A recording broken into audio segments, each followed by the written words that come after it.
Hey guys, MCU Collector here with another review, my first Marvel Legends review of 2021, because this is my first Marvel Legends pickup for the new year. All the other figures were in 2020. It has been, so far, a fairly slow start to 2021 for Marvel Legends. G.I. Joe, they got 2 figures released. So they keep on coming. I do have the Silver Surfer Walgreens exclusive on the way for my buddy Quinn up in Canada, so can't wait to get that. But here we have the Firestar figure. This is a fan channel exclusive, so you can get them at a bunch of different websites: Hasbro Pulse, Entertainment Earth, Big Bad Toy Store, Dorkside, wherever you can get it. But so far, no one in the States has gotten it, but up in Canada, toysnowman.com, link in the video description below. They got Firestar in stock right now. I ordered mine on Monday. I got the expedited shipping, so it arrived today, Friday. So Monday to Friday is a pretty damn good turnaround coming from Canada. So that is pretty awesome. So link in the video description below if you want to order Firestar from Toy Snowman. So again, link in the video description below. But here we have it. Now, I'm going to be in the minority. I know a lot of people were super excited to get Firestar. I'm like, okay, she looks pretty good. That's cool. I'm glad everyone's happy. I never watched SpiderMan and His Amazing Friends. Now, I know everyone's thinking, well, Spider-Man's your favorite character. How is it you never saw that? That's an old-ass show. I was born in 1985. It was before my time. Sorry I didn't go back and watch it or do any of that stuff. When I was a kid, it wasn't on TV. How was I going to watch it then? As I grew up, I just didn't have time to go back and watch these old-ass cartoon shows. I have no doubt that it was a solid quality show, so don't misinterpret what I am trying to say here. It is just not a show that I ever actually watched. Now, I probably should, but you guys let me know down in the description, down in the comments below, actually, if there's any particular episode that I should watch or anything I should look out for when watching the show, because I am curious, but it just, it's not for me. It was an older cartoon, so not during my time. Side artwork of Firestar looking really cool there. I believe this artwork was by David Nakayama. I could be wrong on that, but I'm pretty sure he did it.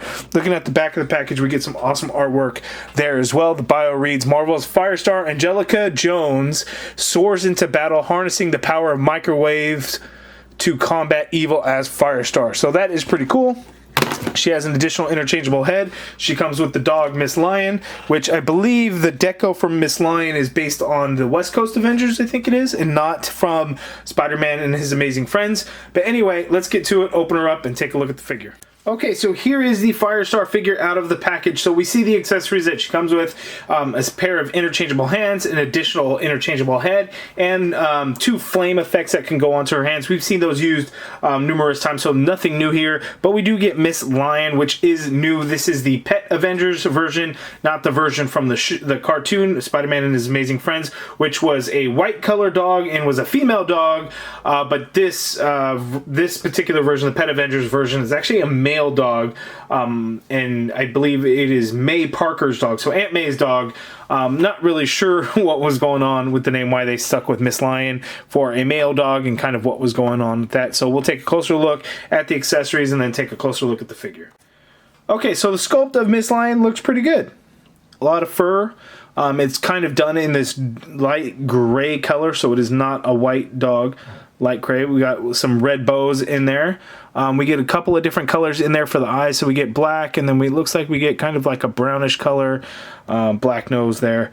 Not articulated in any way, but it does look pretty good. So Miss Lion there. We get the interchangeable hand. So in the package, we get an open right hand, and then we get a fist for her left hand. So on the figure, she has a fist for the right, open left hand.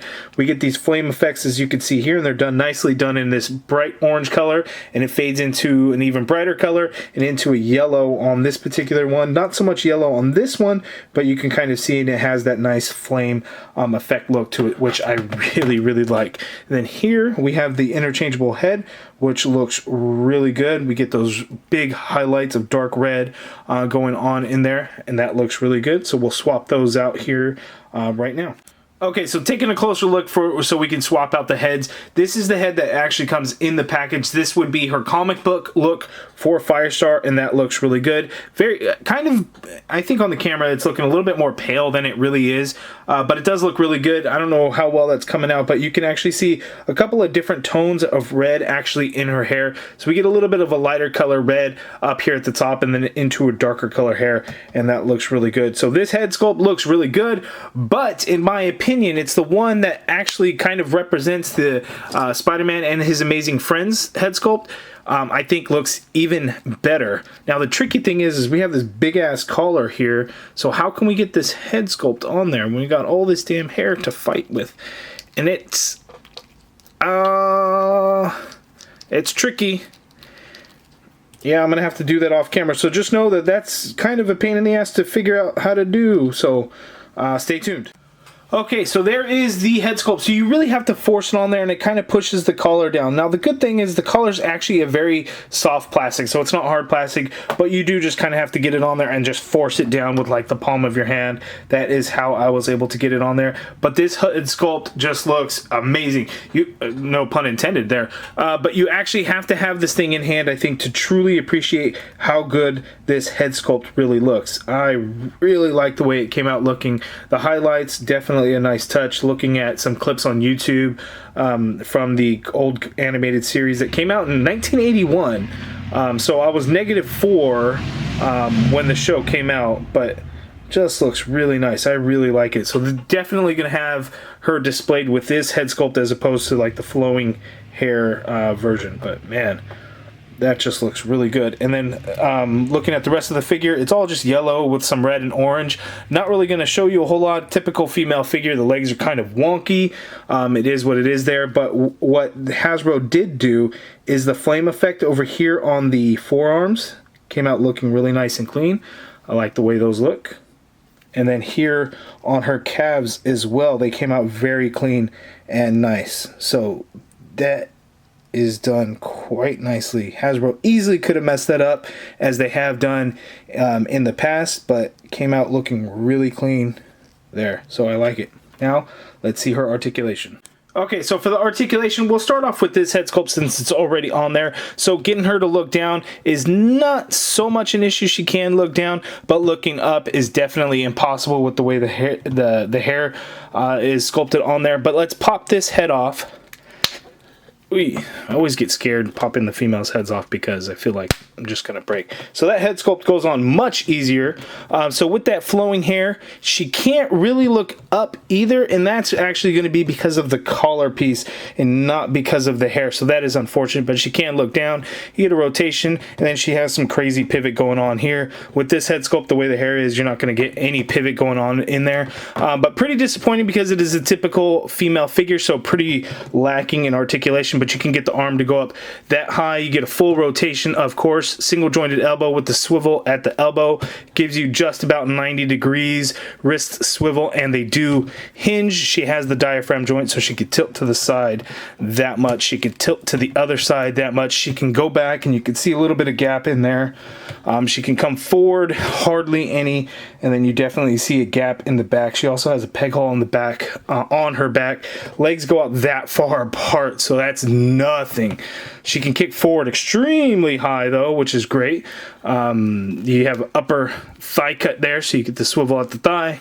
Double jointed knee like so, no calf swivel, and then foot hinges down all the way, hinges up slightly, ankle pivot, peg holes at the bottom of the feet. I am getting all tongue tied.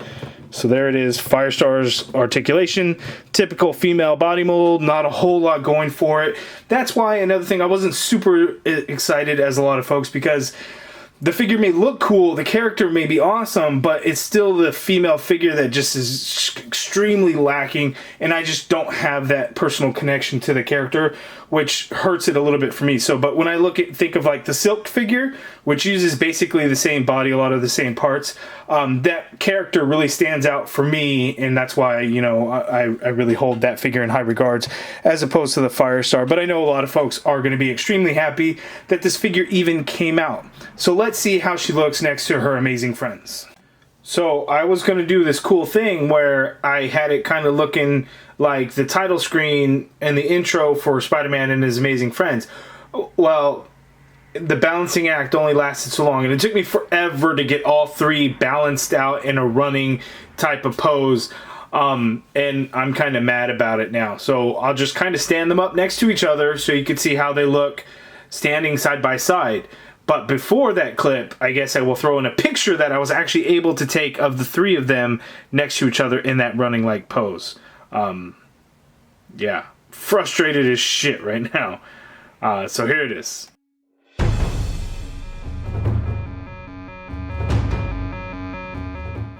Okay, so Spider-Man and his amazing friends. We have Firestar here with Iceman and Spider-Man, and they look really good together. Yes, the Spider-Man isn't really that super retro look to it, and Iceman does have that X-Men belt. I'm sure if I warmed it up, I could probably slip it off or cut it off. I won't be cutting it off, but it's a good way to kind of give it that that look from the cartoon. But there it is. So there is Firestar. I'm very happy with her, but with her looks, it's the female figure, the body mold that they use is just not good. And Hasbro will continue to give it to us, I'm sure, and won't change it ever, unless it's like a movie character. So hopefully one day Hasbro gives us a new female body mold, but the figure still looks really good. So, you know, looking at aesthetics over functionality of the figure, you know, it's going to win. Yes, you could still do some things with it, but it's just not as dynamic. And you can't do a whole lot of some other things with it that I wish you could do. But still a good figure. I like the flame effects. It would have been nice if she had some other kind of, maybe like the fireball effects or something for her hands. But the fire effects do look really good. I like the way they came out, that bright orange and everything. So it does really kind of give it that actual flame look to it. The head sculpts, both of them are really good. That one is better, but this one is really nice as well. Interchangeable hands, which is really cool. And then one thing I forgot to mention, what's really cool is actually the insert from the package. They actually did, I guess it was like their apartment or their headquarters. You know, it was like a couch and a kitchen and like a coffee table, and they like push a button or move a trophy or something, and everything like flips around and stuff. So this was all like recreated from that, because, you know, they didn't use like the actual footage from the cartoon. So that is actually really cool that they did that. Kind of get that out of the way. So that is absolutely a nice touch that they did with the packaging. I think maybe a retro card would have been really cool, even though it wasn't part of the, you know, Spider-Man the animated series. But I think still would have been a nice touch. Or maybe like a one-off if they did some kind of retro card, but, you know, that'd be asking way too much, and then, you know, it'll look weird as a one-off compared to everything else. But you guys let me know down in the comments below your thoughts on this figure. Are you happy that Firestar was released? What do you think of the figure in terms of articulation and how the figure looks? Let me know down in the comments below. If you guys like this video, please do me a favor, hit that thumbs up button, subscribe if you haven't already done so, and as always, thank you for watching.